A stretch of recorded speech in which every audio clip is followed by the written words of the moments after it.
On Primetime Politics tonight, after months of negotiations and delays, Ontario and the federal government reach a deal on childcare. Federal Families Minister Karina Gould will be here to discuss the deal and how it finally got done on the eve of a provincial election. Canadian survivors of residential schools begin meetings with the Pope in Rome. There was no formal apology yet, but is there movement on the road to healing? I'll speak with this Métis leader who was in the room with Pope Francis. And our panel of journalists weigh in on the Vatican meetings, childcare, and more. And we'll begin tonight with childcare and an agreement reached between the federal government and the province of Ontario, the last province to sign on to the National Liberal Childcare Plan. Under the agreement, the federal government will provide Ontario, which has some of the highest childcare rates in Canada, with $13.2 billion over 6 years. As of April 1st, 2022, families with children 5 years old and younger in participating licensed childcare centres will see fees reduced up to 25% to a minimum of $12 per day. Parent rebates retroactive to April 1st will begin in May. In December of 2022, fees will be reduced further to about 50% on average. And in September 2024, fees will be reduced even further. A final reduction in September 2025 will bring fees down to an average of $10 per day. The focus that we had is respecting and understanding that every province has a different system coming into this deal and requires different levels of flexibilities. And different provinces got different levels of flexibility. Ontario, for example, wanted in writing the deal for the 6th year, and we were happy to sign that. So the deal is essentially the same one that had been rejected by the Ontario government for months as it held out for more money. The Premier was asked today why his government delayed until 6 weeks before the provincial election before finally taking the deal. You know, Ontario is unique when it came to childcare, and I'm very happy that the federal government saw that and was willing to sit down and take the time to get it right. It's easy for any side to go out and sign a deal for the sake of signing it. As I said over and over again, let's get a deal that we can meet the $10 a day childcare. That's flexibility, which again, I appreciate the federal government allowing us the flexibility, and the sustainability. So we have the sustainability, we have the flexibility, and we're good to go. Well, let's follow up on the new childcare deal with Canada's Minister of Families, Children and Social Development. She's Karina Gould. Minister Gould, thanks for taking time to speak with me tonight. Ontario has some of the highest childcare rates in the country, as you know. Families are facing higher costs of living in a number of different areas. How much will this deal save families on childcare costs? Well, so first of all, Peter, it's such a great day for families in Ontario. They are now joining families across the country who are part of the Canada-wide Early Learning and Childcare Agreement. This agreement will save families on average of $6,000 starting at the end of this year. So families are going to see a 25% reduction in fees as of April 1st or retroactive to April 1st, and then another 25% in December of 2022, making a 50% reduction. And that will be the equivalent of about $6,000 a year. How quickly will the province get to $10 a day care? I'm just looking at the two. The federal release said March of 2026. The Ontario release says September 2025. There's a bit of a discrepancy there. What can you tell us about that? Well, so we require that each province and territory that signs on agrees to do this by March of 2026. But different provinces and territories have different schedules. And so Ontario has committed to getting to $10 a day by September 2025. And so that's the objective, and that's what they've committed to doing. Gotcha. Ontario, unlike some other provinces, got a commitment of nearly $3 billion more for year 6 of the deal, the first year after the deal. How's that different from what other provinces negotiated? It's really not different at all, in the sense that this was already announced in our budget in 2021 that following the 5-year agreements that we would sign up to the year 2026, there would be about $9 billion on an ongoing basis. And so the real difference is that Ontario asked that we write what that notional allocation would be following the 5th year into our agreement. But just like every other province and territory, they would still need to renew the agreement to access those funds. A lot of people have that question, and I know you've talked about $9 billion on an ongoing basis. What should Canadians expect? What should the provinces expect about ongoing federal funding to keep childcare in the country at an average of $10 a day beyond 2026? So in budget 2021, the federal government committed $30 billion over the next 5 years, and then $9 billion on a year on an ongoing basis. So the federal government is there for the long term. We see that there needs to be a partnership between the federal government, the provinces, and the territories to maintain this commitment over the long term. And so that's what we've committed to do. We've signed 5-year agreements because this is a brand new initiative. And so we want to get this right. We want to be able to measure against the benchmarks that we've put in place and adjust as needed. And so, Canadians can rest assured that the federal government will be there for the long term, providing this really important historic funding on an ongoing basis. All right, you were clearly at the center of the negotiations, and for months and months, the province of Ontario, Doug Ford and his government said the offer from Ottawa, look, it's not enough to help Ontario deliver $10 a day daycare, and they'd hold out for a better deal. What did they get by holding out? It's pretty similar to what we probably would have negotiated earlier, but at the same time, it is good for Ontario. I have said this from day one that there was a fair deal on the table. There is a good agreement for Ontario families, and that's what we were always going to be negotiating. I mean, from our perspective at the federal level, we want to deliver this for families, and we need to do that with a provincial partner, and I'm really pleased that we have one now with the government of Ontario. How confident are you that the lack of an agreement on childcare would have been a key voter issue in the upcoming election campaign, which is just around the corner in Ontario, and that might have influenced the timing somewhat?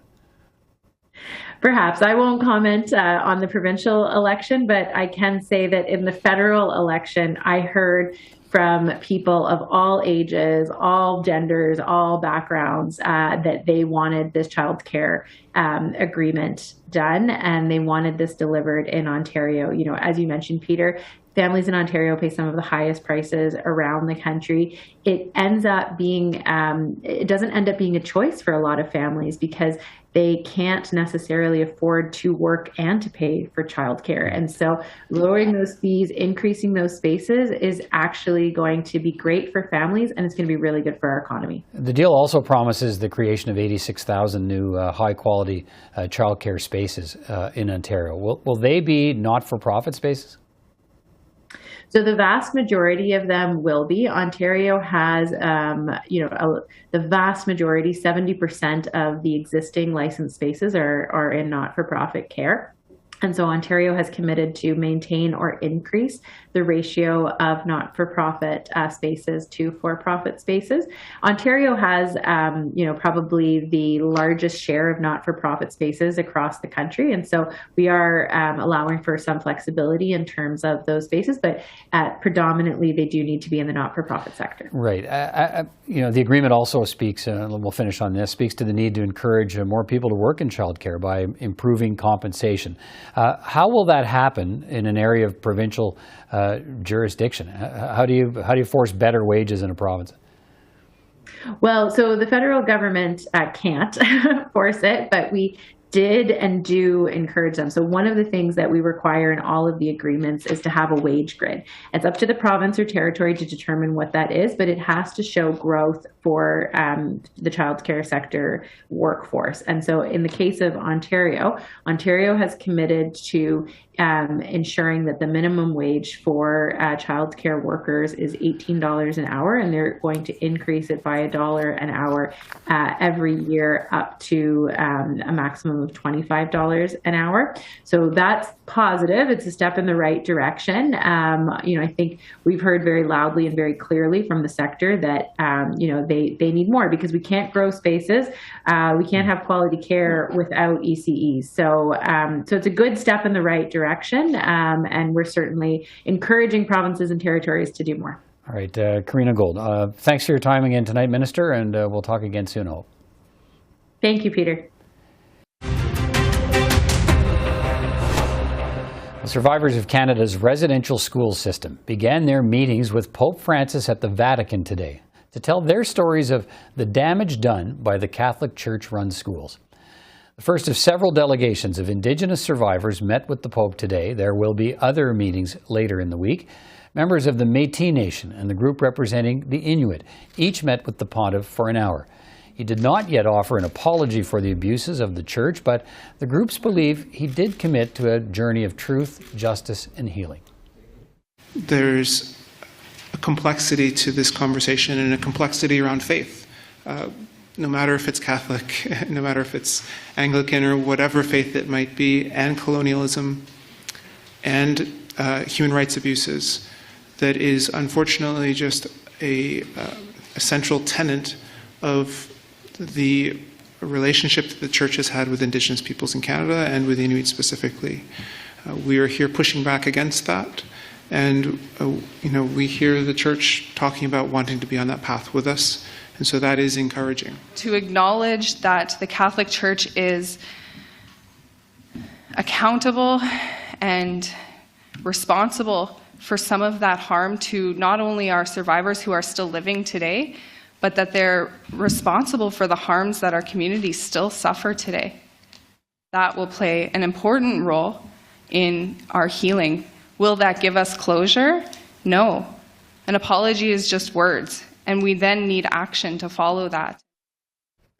Mitchell Case is an Ontario Métis and a community-based historian. He was at the meeting with Pope Francis today and joins me from Rome.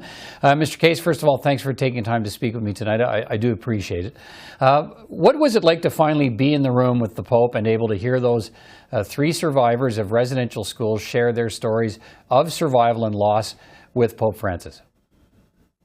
I think today that was the real powerful point of today was to hear those survivors tell their stories. It has been such a frustrating experience for so long for Métis to not have their stories told and not have a forum or a venue to tell those stories, and to be there today while Angie and Anne and Emile spoke their truth and their reality to directly to the Holy Father, I think was certainly one of those moments that I'll never forget for sure. To see the power of those survivors and the strength of their determination was just very, very moving. How did Pope Francis respond to what he heard from them? I think his response was, I think it was genuine. I think he was really listening, which I think is there's an added language barrier challenge there. But I think he really was listening, and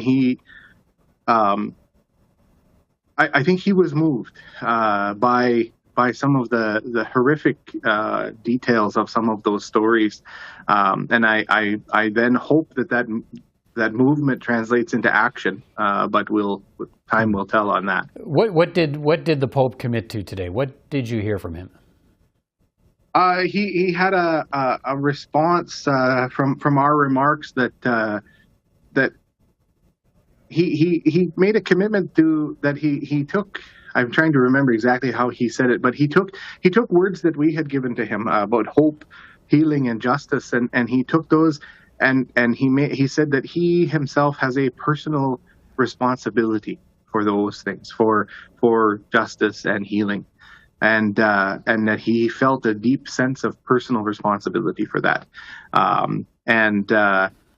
think I hope then that personal responsibility translates again into action. Yeah, let's talk about that. I mean, what did you get from him that suggests that he will acknowledge the wrongs of the church, apologize for those wrongs, allow access to all church documents, and compensate those wrongs, and turn over any priests alleged of abuses. That's really what's being asked for here from various Indigenous communities. Do you get the sense that he's prepared to do those things?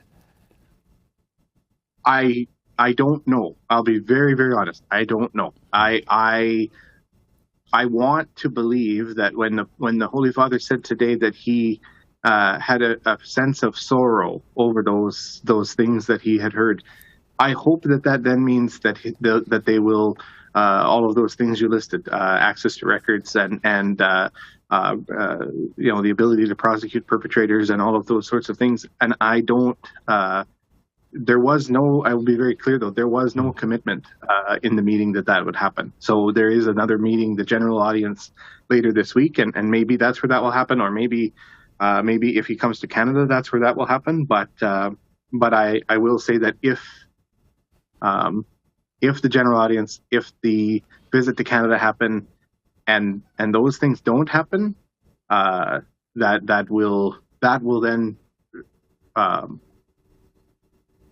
I'm trying to think of a really kind way to say this, but that would not reflect not reflect well on the current the state of the Catholic Church, and it would show the idea that maybe things have changed from way back. Maybe they haven't changed at all. To be clear, Indigenous groups and leaders want the apology when and if it comes to be delivered on Canadian soil. So that it hasn't come in Rome, maybe at this point is not necessarily a setback, because the ask was always to have that delivered in Canada, right? But no, you're absolutely right. What did you hear? The Vatican insisted today that it does not hold any documents at the Vatican related to residential schools, that they're all, if the ones that do still exist that haven't been turned over are with religious organizations and community organizations.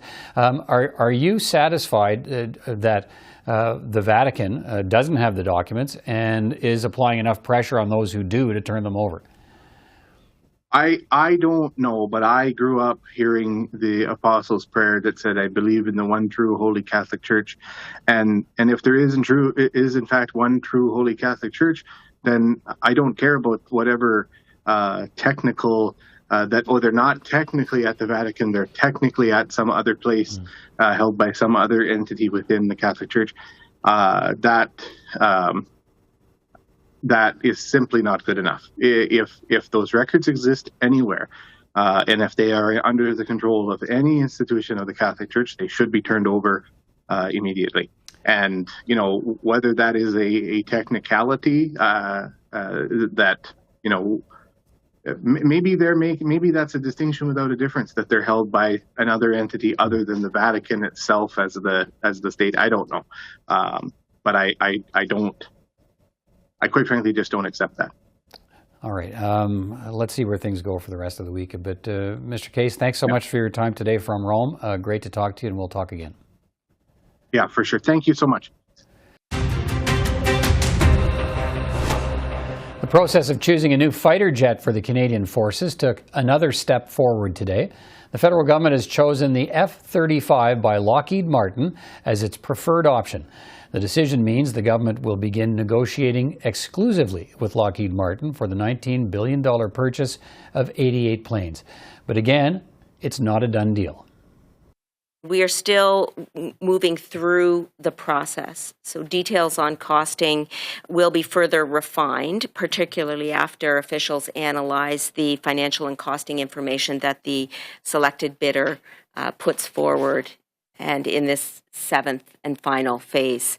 However, we do believe that the open and fair competitive process has led us to this very positive result today, and we look forward to the finalization of the contract in the near term. Let's bring in our panel of journalists now. Susan Delacourt's a columnist with the Toronto Star. Joël-Denis Bellavance is the Parliamentary Bureau Chief for La Presse. And Niigaan Sinclair is an assistant professor at the University of Manitoba and a columnist with the Winnipeg Free Press. Good to see you all. Niigaan, if I can, let me start with you. The historic meetings this week between Pope Francis and survivors of residential schools, a lot of emphasis has been placed on the demands for an apology from the Pope to be delivered in Canada at some point, we think. How do you view the importance of the meetings with the Pope and the prospects of an apology in the context of this long, painful, and ongoing process? Well, the Catholic Church has been resisting this move for quite a long period of time. Back in 2009, the then Pope Benedict, I believe, gave a statement of sorrow to Phil Fontaine, the Assembly of First Nations delegation at that time. Very private meeting, small statement that was issued without much fanfare. And since that time, of course, we've heard about the unmarked graves, the fact that Canadian Catholic Church has just outright refused to pay their legally mandated compensation under the settlement agreement. And then, of course, all the other issues involving the Catholic Church, continuing missionizations in Indigenous communities and so on.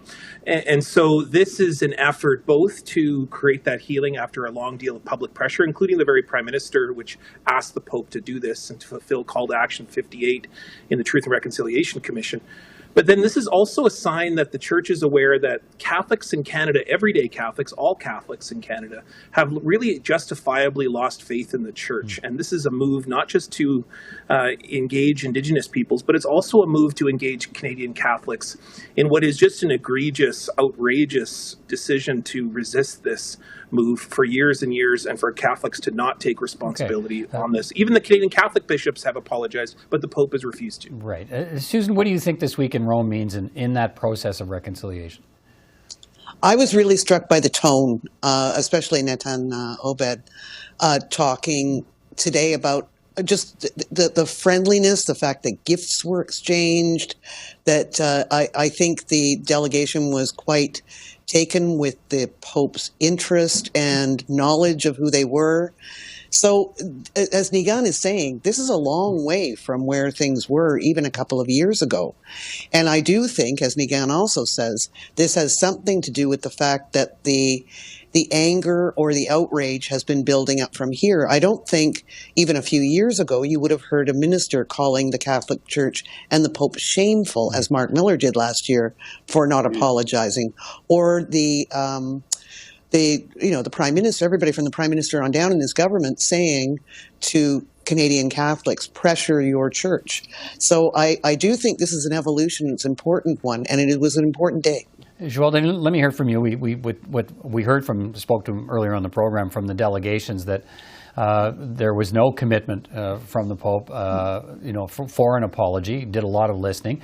So there's still some uncertainty about whether they'll actually live up, and the Pope will live up to the demands being asked of him by Indigenous people and clearly others in this country.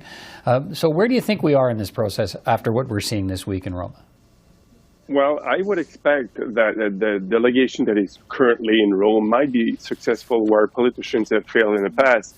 Mr. Trudeau sent Marco Mendicino, when he was a regular MP in Rome, to try to convince the Pope to apologize for what happened under the Church watch to young Tuckton. So it might bring a closer scrutiny to the actions of the Church, because there is a delegation of descendants of original people. But also, I would point out, Peter, that the fact that the discovery of unknown unmarked graves last year, I think, brought international attention to this issue, and probably increased the pressure very much on the Church to do something, to bring some closure, some sort of closure to the awful years and awful actions that were committed. Some people, Niigaan, suggest the apology moves us well down the road, maybe even towards, clearly more healing, but towards a possible conclusion. But is that really the case, or does the apology really mark the beginning of what's then expected of the Catholic Church? Not even close. Not even close.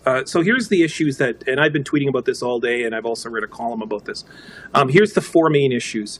You have to have the Canadian Catholic Church compensate up to $60 million that they owe to survivors, legally compensated, legally mandated for that compensation. They have yet to pay that. Every other church has paid that ran the schools, except for the Catholic Church. The stolen land to run the schools, the fact that land needs to be returned. The materials, including documents and stolen materials and archives that need to be returned, or at least made publicly available. And then finally, there needs to be an international inquest independent of the Church to investigate why there is such rampant sexual, mental, physical abuse in the Church that is ongoing today.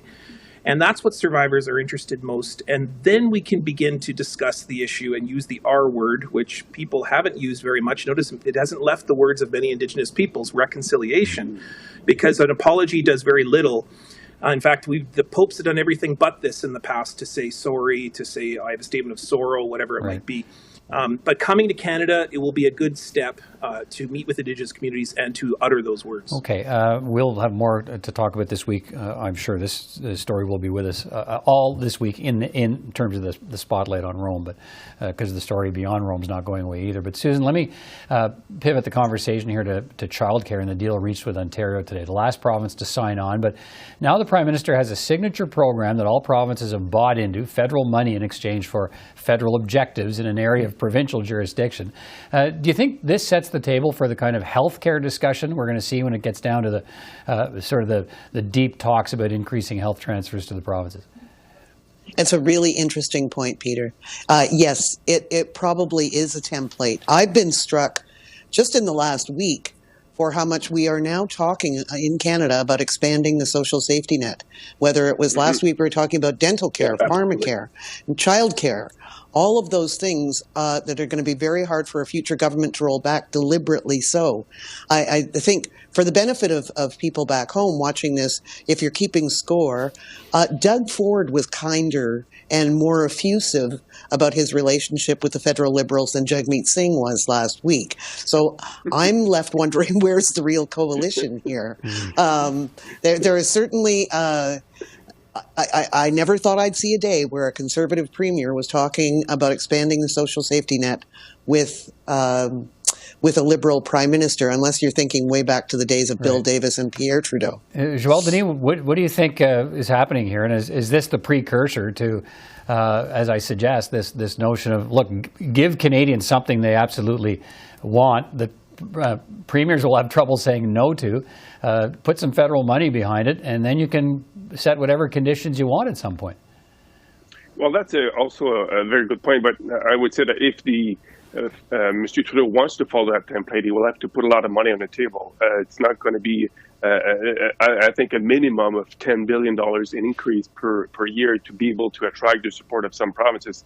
In fact, the Council of Federation that assembles all the province premiers, they demand $26 billion increase yearly. So for Ottawa to be able to successfully negotiate with each province separately, there will need to be a lot of money. But I would say that this was the template that was followed also when the Liberal government early in its mandate decided to limit the increase of healthcare transfers to provinces. They put some money on the table, and some provinces went along with it, including first New Brunswick, and then other provinces followed suit, and Ottawa concluded a deal with everybody. But I want to go back to what Susan said. This is a huge moment in Canadian history in the sense that we are enlarging the social safety net in a very big way, and it's going to be hard for future governments, I think, to demolish or unravel this, because such big deals with a lot of money involved. Niigaan, let me get a final comment from you on this. Yeah, with all this talk of coalitions and positivity and friendship, let's all just remember that we're not talking about Doug Ford's disastrous record during the pandemic. And that was what was been dominating the Doug Ford legacy for months and months, years. And now here we are talking about Doug Ford getting a childcare deal done. This is all about Doug Ford's re-election campaign. And while I don't want to perhaps tinge the positive outlook that we're taking when we're talking about this is undoubtedly about Trudeau's legacy. This is undoubtedly a good thing for all working families. But this is also about Doug Ford trying to change a conversation with just weeks before heading into a provincial election where he was down in the polls for weeks and weeks and weeks and has had this thunderous return to forerunner status in the Ontario provincial election. Okay, we'll leave it at that. Thank you all for your time tonight. Great to talk to you, and we'll talk again soon. Take care, everyone. Thanks. Thank you. And that's all for another edition of Primetime Politics. I'm Peter Van Dusen. For all of us here at CPAC, thanks for watching. We'll see you next time.